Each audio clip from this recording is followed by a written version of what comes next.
Assalamualaikum warahmatullahi wabarakatuh. Perkenalkan, nama saya Syifa Alyadani dengan NIM 1800760. Di sini saya akan membahas mengenai sejarah perjuangan kemerdekaan. Nah, yang akan kita bahas di sini yaitu bagian Indonesia pada masa kolonial. Nah, pada tahun 1595, Cornelis de Houtman yang sudah mantap melakukan pengumpulan modal untuk membiayai perjalanan menuju ke timur yang jauh. Nah, inilah awal mula terjadinya beberapa peristiwa yang terjadi di Indonesia. Salah satunya yaitu perlawanan bangsa Indonesia terhadap kolonialisme asing. Nah, yang akan kita bahas pertama kali yaitu mengevaluasi perang melawan keserakahan kongsi dagang pada abad ke-16 sampai dengan abad ke-18. Yang akan kita bahas pertama yaitu Aceh versus Portugis dan VOC. Setelah Malaka jatuh ke tangan Portugis pada tahun 1511, justru itu membawa hikmah bagi Aceh. Banyak para pedagang Islam yang menyingkir dari Malaka pindah ke Aceh. Dengan demikian, Aceh menjadi pusat perdagangan. Nah, hal tersebut menyebabkan kekhawatiran pada bangsa Portugis, sehingga pada tahun 1523 sampai dengan 1524 Portugis melancarkan serangan terhadap Aceh. Kapal-kapal Portugis mengganggu kapal-kapal dagang Aceh sehingga Aceh melakukan perlawanan. Nah, untuk persiapan menghadapi serangan-serangan bangsa Portugis, rakyat Aceh ini yang pertama yaitu melengkapi dengan persenjataan, yang kedua mendatangkan bantuan sejumlah tentara dan beberapa ahli dari Turki, kemudian yang tiga mendatangkan bantuan persenjataan dari Calicut dan Jepara. Nah, kemudian pada tahun 1629 Iskandar Muda melancarkan serangan ke Malaka. Namun hal tersebut tidak berhasil mengusir bangsa Portugis dari Malaka. Yang berhasil mengusir bangsa Portugis ini yaitu VOC pada tahun 1641. Yang kedua yaitu Maluku angkat senjata. Nah, Portugis berhasil memasuki kepulauan Maluku pada tahun 1521. Mereka memusatkan aktivitasnya itu di Ternate. Tapi tidak lama berselang, datanglah orang-orang Spanyol memasuki kepulauan Maluku dengan memusatkan kedudukannya itu di Tidore. Terjadilah persaingan sengit antara kedua belah pihak. Persaingan itu semakin tajam setelah Portugis berhasil menjalin persekutuan dengan Ternate dan Spanyol bersahabat dengan Tidore. Pada tahun 1529 terjadi perang antara Tidore melawan Portugis.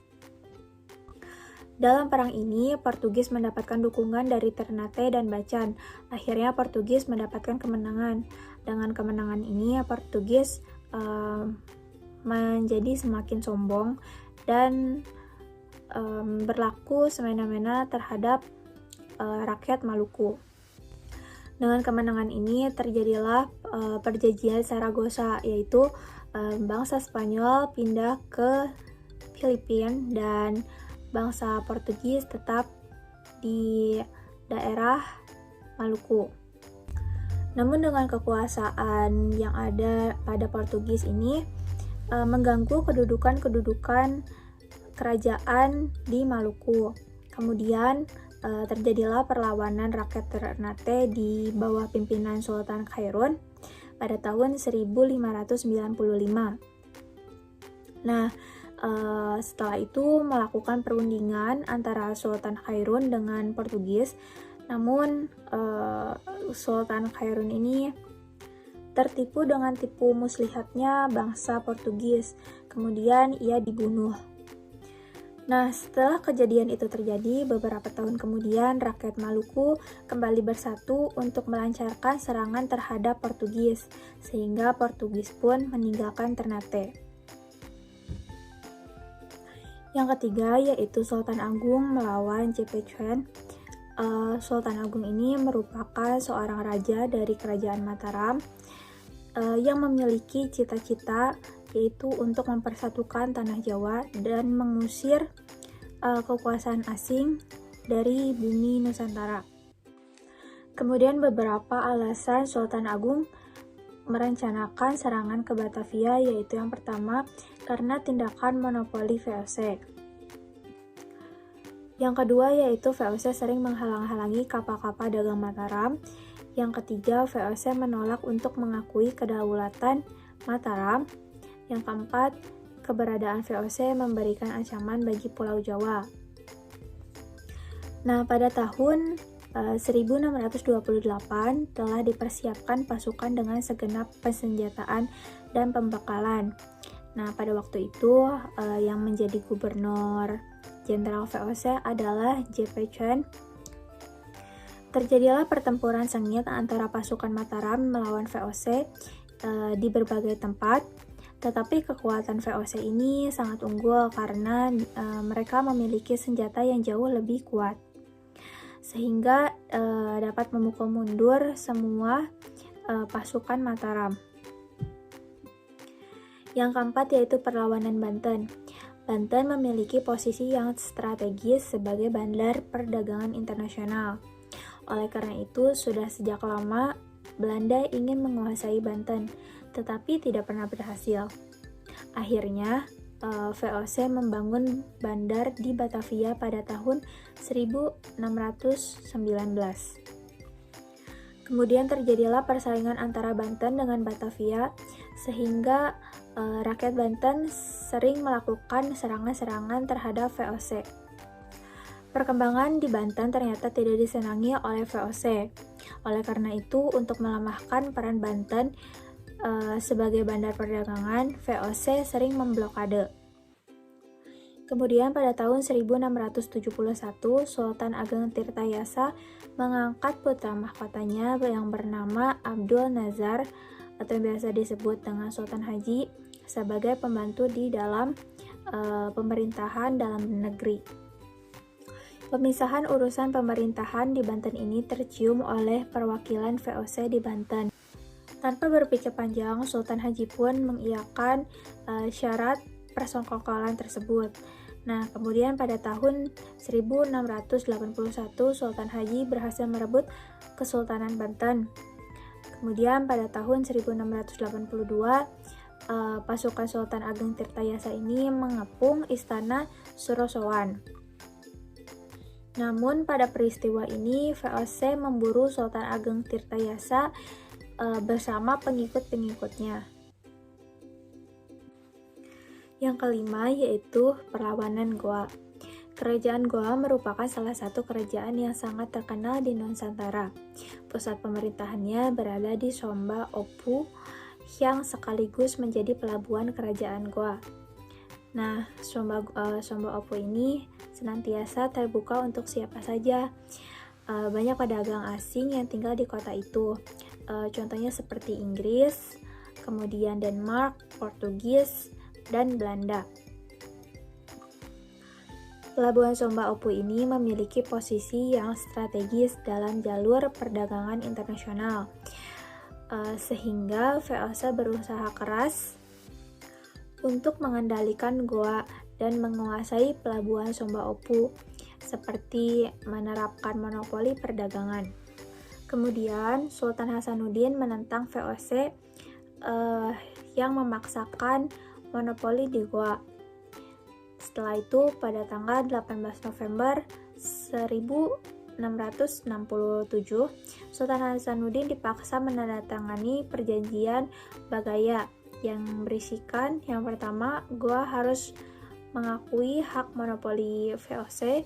Yang kedua, semua orang barat kecuali Belanda harus meninggalkan wilayah Goa. Dan yang terakhir, Goa harus membayar biaya perang. Assalamualaikum warahmatullahi wabarakatuh. Saya Diah Ayu Triutami, NIM 1800204 akan melanjutkan presentasi dari teman sekelompok saya yang sebelumnya mengenai poin yang ke-6 dan seterusnya. Poin yang ke-6 adalah tentang rakyat Riau angkat senjata. Dengan politik memecah belah VOC, mulai berhasil menanamkan pengaruhnya di Riau. Ambisi untuk melakukan monopoli perdagangan dan menguasai berbagai daerah di Nusantara terus dilakukan oleh VOC. Kerajaan-kerajaan kecil seperti Siak, Indragiri, Rokan, dan Kampar semakin terdesak oleh pemaksaan monopoli dan tindakan sewenang-wenang dari VOC. Oleh karena itu, beberapa kerajaan mulai melancarkan perlawanan. Sultan Abdul Jalil Rahmat Syah wafat. Sebagai gantinya diangkatlah putranya yang bernama Muhammad Abdul Jalil Muzaffar Syah. Raja ini juga memiliki naluri seperti ayahandanya yang ingin selalu memerangi VOC di Malaka, dan sebagai komandan perangnya adalah Raja Indra Pahlawan. Tahun 1751 berkorban perang melawan VOC. Sebagai strategi menghadapi serangan Raja Siak, VOC berusaha memutuskan jalur perdagangan menuju Siak. VOC mendirikan benteng pertahanan di sepanjang jalur yang menghubungkan Sungai Indragiri, Kampar, sampai Pulau Guntung yang berada di muara Sungai Siak. Kapal-kapal dagang yang menuju Siak ditahan oleh VOC. Hal ini merupakan pukulan bagi Siak. Oleh karena itu, segera dipersiapkan kekuatan yang lebih besar untuk menyerang VOC. Pada poin selanjutnya yaitu terjadi pertempuran sengit di Pulau Guntung pada tahun 1752 sampai 1753. Ternyata benteng VOC di Pulau Guntung itu berlapis-lapis dan dilengkapi meriam-meriam besar. Dengan demikian, pasukan Siak sulit menembus benteng pertahanan itu. Namun, banyak pula korban jatuh dari VOC, sehingga VOC harus mendatangkan bantuan kekuatan termasuk juga orang-orang Cina. Melihat situasi yang demikian itu, kedua panglima perang Siak menyerukan pasukannya untuk mundur kembali ke Siak. Poin yang terakhir adalah Sultan Siak bersama para panglima mengatur siasat dengan disepakati bahwa VOC harus dilawan dengan tipu daya. Sultan diminta berpura-pura berdamai dengan cara memberikan hadiah kepada Belanda. VOC setuju dengan ajakan damai ini. Perundingan damai diadakan di loji di Pulau Guntung. Pada saat perundingan baru mulai, justru Sultan Siak dipaksa untuk tunduk kepada pemerintah VOC. Sultan segera memberi kode pada anak buah dan segera menyergap dan membunuh orang-orang Belanda di loji itu. Rombongan Sultan Siak kembali ke Siak dengan membawa kemenangan. Sekalipun belum berhasil mengenyahkan VOC dari Malaka, siasat perang ini tidak lepas dari jasa Raja Indra Pahlawan. Oleh karena itu, atas jasanya, Raja Indra Pahlawan diangkat sebagai Panglima Besar Kesultanan Siak dengan gelar Panglima Perang Raja Indra Pahlawan Datuk 50. Pada slide yang selanjutnya adalah tentang orang-orang Cina berontak. Pada poin yang pertama, sejak abad ke-5, orang-orang Cina sudah mengadakan hubungan dagang ke Jawa. Pada masa perkembangan kerajaan-kerajaan Hindu-Buddha dan Islam, banyak pedagang Cina yang tinggal di daerah pesisir, bahkan tidak sedikit yang menikah dengan penduduk Jawa. Begitu juga pada masa pemerintahan VOC di Batavia, banyak orang Cina yang datang ke Jawa. Orang-orang Cina yang datang ke Jawa tidak semuanya memiliki modal. Banyak di antara mereka termasuk golongan yang miskin. Pada poin selanjutnya adalah untuk membatasi kedatangan orang-orang Cina di Batavia, VOC mengeluarkan ketentuan surat izin bermukim di kebun-kebun pala milik VOC atau akan dikembalikan ke Cina. Mereka diberi waktu 6 bulan untuk mendapatkan surat izin tersebut. Dalam pelaksanaannya untuk mendapatkan surat izin terjadi penyelewengan dengan membayar lebih mahal. Akibatnya, banyak yang tidak mampu memiliki surat izin tersebut. VOC bertindak tegas. Orang-orang Cina yang tidak memiliki surat izin bermukim ditangkap. Pada poin selanjutnya, terjadi kebakaran di Batavia. VOC menafsirkan peristiwa ini sebagai gerakan orang-orang Cina yang akan melakukan pemberontakan. Oleh karena itu, para serdadu VOC mulai beraksi dengan melakukan sweeping memasuki rumah-rumah orang Cina dan kemudian melakukan pembunuhan terhadap orang-orang Cina yang ditemukan di setiap rumah. Pada poin selanjutnya adalah pada tahun 1741, benteng VOC di Kartasura dapat diserang sehingga jatuh banyak korban. VOC segera meningkatkan kekuatan tentara maupun persenjataan sehingga pemberontakan orang-orang Cina satu demi satu dapat dipadamkan. Pada kondisi yang demikian ini, Pakubuwana II mulai bimbang dan akhirnya melakukan perundingan damai kepada VOC. Slide yang selanjutnya adalah tentang perlawanan Pangeran Mangkubumi dan Mas Said. Perlawanan terhadap VOC kembali terjadi di Jawa. Kali ini dipimpin oleh bangsawan kerajaan, yakni Pangeran Mangkubumi dan Raden Mas Said. Perlawanan berlangsung sekitar 20 tahun. Beberapa raja Mataram setelah Sultan Agung merupakan raja yang lemah, bahkan bersahabat dengan kaum penjajah. Begitu juga pada saat pemerintahan Pakubuwana II terjadi persahabatan dengan VOC. Bahkan, VOC semakin berani untuk menekan dan melakukan intervensi terhadap jalannya pemerintahan Pakubuwana II. Poin selanjutnya adalah mendorong munculnya berbagai perlawanan, misalnya perlawanan dari Mas Said. Pada usia 14 tahun, Raden Mas Said sudah diangkat sebagai Gandek Kraton, pegawai rendahan di istana maksudnya. Karena merasa sudah berpengalaman, Raden Mas Said kemudian mengajukan permohonan untuk mendapatkan kenaikan pangkat. Akibat permohonan ini, Mas Said justru mendapat cecaan dan hinaan dari keluarga kepatihan. Bahkan dikait-kaitkan dengan tuduhan ikut membantu pemberontakan orang-orang Cina yang sedang berlangsung. Mas Said merasa sakit hati dengan sikap keluarga kepatihan. Muncullah niat untuk melakukan perlawanan terhadap VOC yang telah membuat kerajaan kacau karena banyak kaum bangsawan yang bersekutu dengan VOC. Kemudian Mas Said pergi menuju Nglaroh untuk memulai perlawanan. Oleh karena pengikutnya, Mas Said diangkat sebagai raja baru dengan gelar Pangeran Adipati Anom Hamengku Negara Senopati Sudibyaning Prang.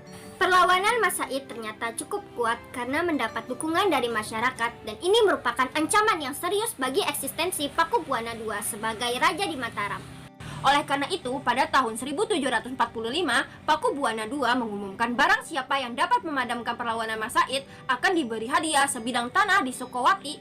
Mas Said tidak menghiraukan apa yang dilakukan Pakubuwana II di istana. Ia terus melancarkan perlawanan kepada kerajaan maupun VOC. Mendengar adanya sayembara berhadiah itu, Pangeran Mangkubumi ingin mencoba sekaligus menakar seberapa jauh komitmen dan kejujuran Pakubuwana II. Pangeran Mangkubumi dan para pengikutnya berhasil memadamkan perlawanan Mas Said. Ternyata Pakubuwana II ingkar janji. Pakubuwana II kehilangan nilai dan komitmennya sebagai raja yang berpegang pada tradisi, yaitu perkataan raja tidak boleh diingkar. Karena bujukan Pati Pringgalaya, Pakubuwana II tidak memberikan tanah Sukowati kepada Pangeran Mangkubumi. Terjadilah pertentangan antara Raja Pakubuwana II yang didukung Pati Pringgalaya di satu pihak dengan Pangeran Mangkubumi di pihak lain. Dalam suasana konflik ini, tiba-tiba dalam pertemuan terbuka di istana itu, Gubernur Jenderal Van Imhoff mengeluarkan kata-kata yang menghina, terlalu ambisi mencari kekuasaan. Hal inilah yang sangat mengecewakan Pangeran Mangkubumi. Pejabat VOC secara langsung telah mencampuri urusan pemerintahan kerajaan. Pangeran Mangkubumi segera meninggalkan istana. Tidak ada pilihan lain kecuali angkat senjata. Poin selanjutnya adalah Pangeran Mangkubumi dan pengikutnya pertama kali pergi ke Sukowati untuk menemui Mas Said. Kedua pihak bersepakat. Pada saat itu, Pangeran Mangkubumi membawa sejumlah 13.000 prajurit termasuk 2.500 prajurit kavaleri. Tanggal 15 Desember 1749, Baron van Hohenroth mengumumkan pengangkatan putra mahkota sebagai susunan Pakubuwana II. Perjanjian tersebut merupakan sebuah tragedi karena kerajaan Mataram yang pernah berjaya di masa Sultan Agung harus menyerahkan kedaulatan atas seluruh wilayah kerajaan kepada pihak asing. Hal ini semakin membuat kekecewaan Pangeran Mangkubumi dan Mas Said, sehingga keduanya harus meningkatkan perlawanannya kepada kezaliman VOC. Perlawanan Mas Said berakhir setelah tercapai perjanjian Salatiga pada tanggal 17 Maret 1757 yang isinya Mas Said diangkat sebagai penguasa di sebagian wilayah Surakarta. Pada slide berikutnya adalah mengenai tentang evaluasi perang melawan penjajahan kolonial Hindia Belanda. Nah, yang pertama adalah Perang Tondano. Perang Tondano yang terjadi pada 1808 sampai 1809 adalah perang yang melibatkan orang Minahasa di Sulawesi Utara dan pemerintah kolonial Belanda pada permulaan abad 14. Perang pada permulaan abad 14 ini terjadi akibat dari implementasi politik pemerintah kolonial Hindia Belanda oleh para penjabatnya di Minahasa, terutama upaya untuk memobilisasi pemuda untuk dilatih menjadi tentara. Yang pertama adalah mengenai Perang Tondano I. Sekalipun hanya berlangsung sekitar 1 tahun, Perang Tondano dikenal dalam 2 tahap. Perang Tondano ini terjadi pada masa kekuasaan VOC pada saat datangnya bangsa barat. Orang-orang Spanyol sudah sampai di tanah Minahasa atau Tondano, Sulawesi Utara. Orang-orang Spanyol di samping berdagang juga menyebarkan agama Kristen. Tokoh yang berjasa dalam penyebaran agama Kristen di tanah Minahasa adalah Franciscus Xaverius. Hubungan dagang orang Minahasa dan Spanyol terus berkembang. Tetapi mulai abad ke-17, hubungan dagang antar keduanya mulai terganggu dengan kehadiran para pedagang VOC. Waktu itu VOC telah berhasil menanamkan pengaruhnya di Ternate. Bahkan Gubernur Ternate Simon Kos mendapatkan kepercayaan dari Batavia untuk membebaskan Minahasa dari pengaruh Spanyol. Simon Kos kemudian menempatkan kapalnya di Selat Lembeh untuk mengawasi pantai timur Minahasa. Para pedagang Spanyol dan juga Makassar yang bebas berdagang mulai tersingkir karena ulah VOC. Yang kedua adalah Perang Tonando II. Perang Tonando II sudah terjadi ketika memasuki abad ke-19, yakni pada masa pemerintahan kolonial Belanda. Perang ini dilatar belakangi oleh kebijakan Gubernur Jenderal Daendels. Daendels yang mendapat mandat untuk memerangi Inggris memerlukan pasukan dalam jumlah besar. Untuk menambah jumlah pasukan, maka direkrut pasukan dari kalangan pribumi. Mereka yang dipilih adalah dari suku-suku yang memiliki keberanian berperang. Atas perintah Daendels melalui Kapten Harting, Presiden Manado Predinger segera mengumpulkan para ukung. Ukung adalah pemimpin dalam suatu wilayah walak atau daerah setingkat distrik. Dari Minahasa ditargetkan untuk mengumpul calon Pasukan sejumlah 2.000 orang yang akan dikirim ke Jawa. Ternyata orang-orang Minahasa umumnya tidak setuju dengan program Daendels untuk merekrut pemuda Minahasa sebagai pasukan kolonial. Banyak di antara para ukung mulai meninggalkan rumah. Mereka justru ingin mengadakan perlawanan terhadap kolonial Belanda. Perang Tondano II berlangsung cukup lama, bahkan sampai Agustus 1809 dalam suasana kepenatan dan kekurangan makanan mulai ada kelompok pejuang yang memihak kepada Belanda. Namun dengan kekuatan yang ada, para pejuang Tondano terus memberikan perlawanan. Akhirnya pada tanggal 4 sampai 5 Agustus 1809, benteng pertahanan Moraya milik para pejuang hancur bersama rakyat yang berusaha mempertahankan para pejuang itu memilih mati daripada menyerah. Pada slide selanjutnya adalah Patimura angkat senjata.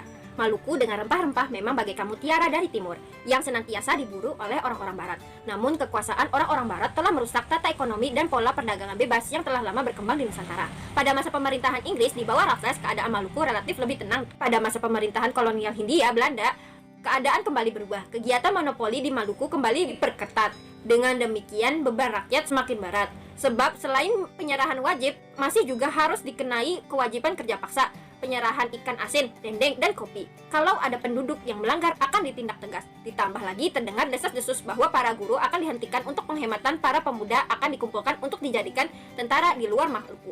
Ditambah dengan sikap arogan Residen Saparua. Hal ini sangat mengecewakan rakyat Maluku.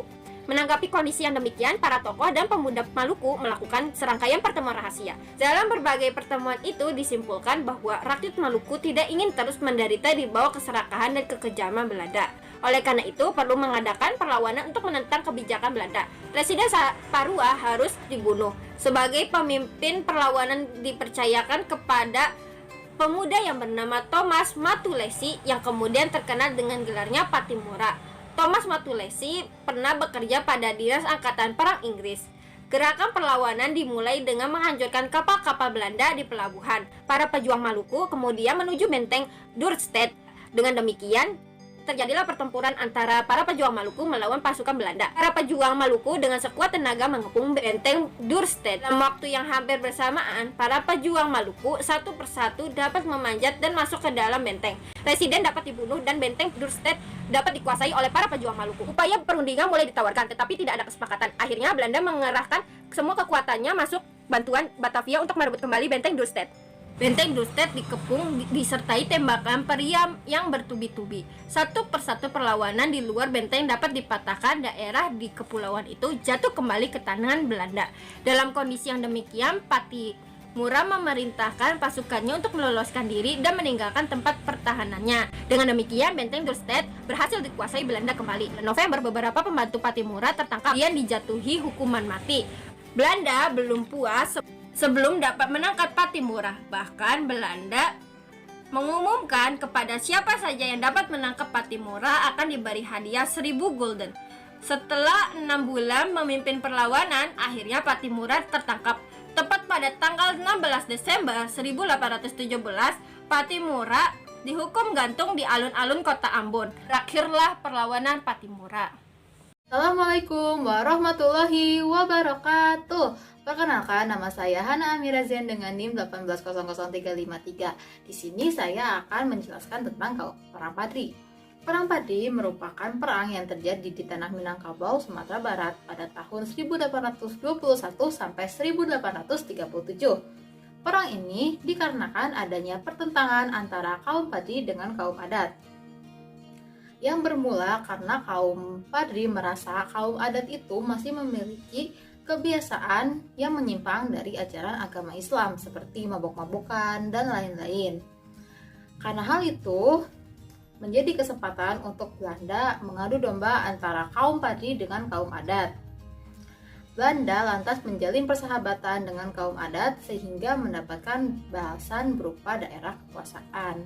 Terus kaum Padri itu kan gak terima, jadi meletuslah Perang Padri. Perang Padri ini terbagi menjadi 3 fase. Fase yang pertama terjadi pada tahun 1821 sampai 1825. Fase pertama ini dimulai dengan gerakan kaum Padri yang menyerang pos-pos dan melakukan pencegatan terhadap patroli-patroli Belanda. Pasukan Padri menggunakan senjata tradisional untuk melawan Belanda, sedangkan kaum adat yang dibantu oleh Belanda menggunakan senjata yang lebih modern. Karena kaum adat menggunakan senjata yang lebih modern ketimbang kaum Padri, hal itu membuat kaum Padri dipukul mundur dan kemudian Belanda menempati seluruh lembah tanah datar. Setelah mundur, kaum Padri tidak menyerah dan kembali menyerang berbagai tempat di daerah Minangkabau yang ditempati oleh Belanda. Pada tahun 1823, kaum Padri berhasil mengalahkan Belanda.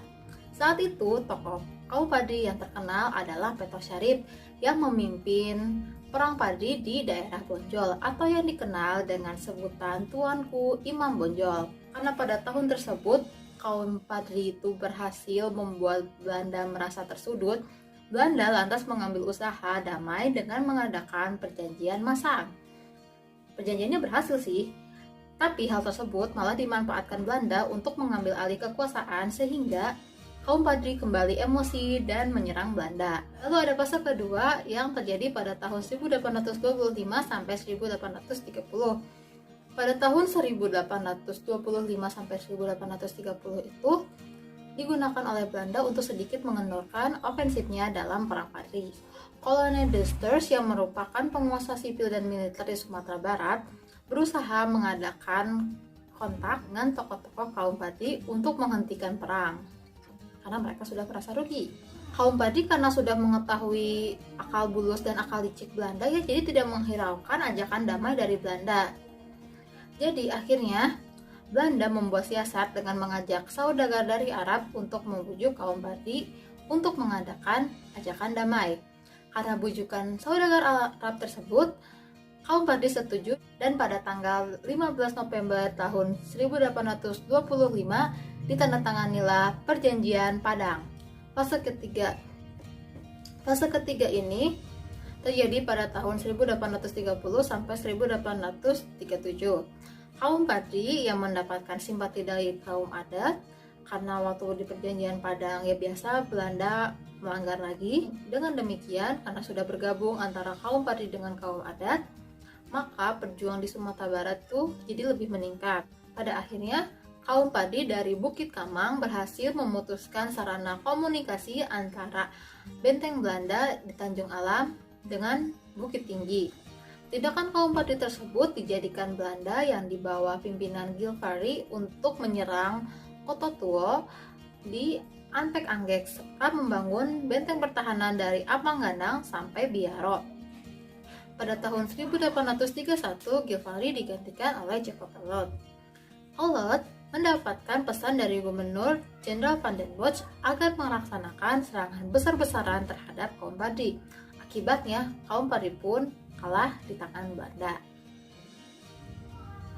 Lalu ada Perang Diponegoro. Perang Diponegoro ini terjadi pada tahun 1825 sampai 1830. Perang ini disebabkan oleh banyak hal. Faktor eksternal yang menyebabkan perang ini terjadi yaitu karena adanya intervensi atau campur tangan dari Belanda terhadap keraton. Jadi Belanda ini dengan nyebelinnya ikut campur terhadap keraton, terus menjadikan rakyat sebagai bawahan, dan itu berlaku sejak zamannya Daendels berkuasa. Karena pada tahun 1811 Daendels juga menghapus sistem sewa tanah di pesisir. Jadi hal itu merugikan pihak keraton karena mengurangi pendapatan kerajaan. Lalu ada faktor internal, yaitu masuknya budaya barat yang menyebabkan pergeseran adat dan budaya, dan juga menyebabkan kemerosotan akhlak di daerah keraton. Lalu juga ada persekongkolan dan korupsi yang menyebabkan kerusakan di tatanan keraton. Lalu rakyat menjadi pekerja tanam paksa karena kerajaan menetapkan sistem sewa tanah. Dan juga terjadi perbedaan sosial antara rakyat dengan pejabat kerajaan, pribumi, dan juga kolonial. Lalu juga ada penarikan pajak yang membuat rakyat semakin kesusahan. Jadi kayak udah susah, ya makin susah gitu. Perang Diponegoro ini berawal sejak Belanda melakukan pemasangan patok untuk pembangunan jalan yang melintasi tanah dan juga makam leluhur Pangeran Diponegoro di daerah Tegalrejo. Pemasangan ini terjadi tanpa izin kerajaan sehingga Pangeran Diponegoro menentang hal itu, lalu meletusnya perang. Perang Diponegoro ini dilakukan dengan sistem gerilya, yaitu perang yang dilakukan secara sembunyi-sembunyi berpindah-pindah dengan penuh kecepatan. Sedangkan Belanda menjalankan strategi yaitu mendirikan benteng di setiap tempat yang dia kuasai untuk memperkecil daerah penyerangan yang dilakukan oleh Pangeran Diponegoro. Tapi tetap saja hal itu membuat Belanda rugi karena perang Diponegoro ini benar-benar menguras kasnya Belanda. Namun karena melemahnya kedudukan Diponegoro sehingga menyebabkan dia harus terpaksa banget ya menerima perundingan dengan Belanda di Magelang. Perundingan ini gagal dalam mencapai kata sepakat. Karena inilah Pangeran Diponegoro ditangkap dan dipindahkan ke Manado. Kemudian dipindahkan lagi ke Makassar. Perang yang berlangsung selama 5 tahun ini membawa dampak yang membuat wilayah Yogyakarta dan Surakarta berkurang, serta banyak menguras kas Belanda. Meskipun Belanda menang, kasnya tetap aja terkuras gara-gara perang Diponegoro ini. Lalu ada perlawanan di Bali atau Perang Bali. Sebab umum terjadinya perang ini yaitu Belanda memaksakan kehendak untuk menghapuskan hak-hak kekuasaan kerajaan-kerajaan di Bali. Lalu, raja-raja di Bali dipaksa mengakui kedaulatan Belanda dan mengizinkan pengibaran bendera Belanda di wilayahnya. Belanda juga menghapuskan adat agama Sute yang dianggap tidak berperi kemanusiaan. Lalu ada sebab untuk terjadinya perang, yaitu Belanda menolak hak Raja Buleleng, yaitu hak tawan karang, yang menyatakan bahwa kapal asing yang terdapat di pesisir Bali akan dirampas oleh kerajaan Bali. Jalannya perang pada tahun 1844 di pantai Prancak dan pantai Sengit atau pantai Buleleng bagian timur terjadi perampasan kapal-kapal perang Belanda. Belanda yang gak terima menuntut agar Bali melepaskan hak tawan karang tersebut. Namun tuntutan Belanda itu gak digubris oleh Raja Buleleng yaitu I Gusti Ngurah Made Karangasem. Belanda menggunakan dalih ini untuk memulai perang dengan Bali. Terus Belanda berhasil menduduki satu persatu daerah sekitaran istana. Sehingga Raja I Gusti Ngurah Made Karangasem berpura-pura menyerah dan tunduk pada Belanda. Itu strategi yang dilakukan Raja ya biar Belandanya nggak nyerang-nyerang lagi, biar Belandanya ketipu.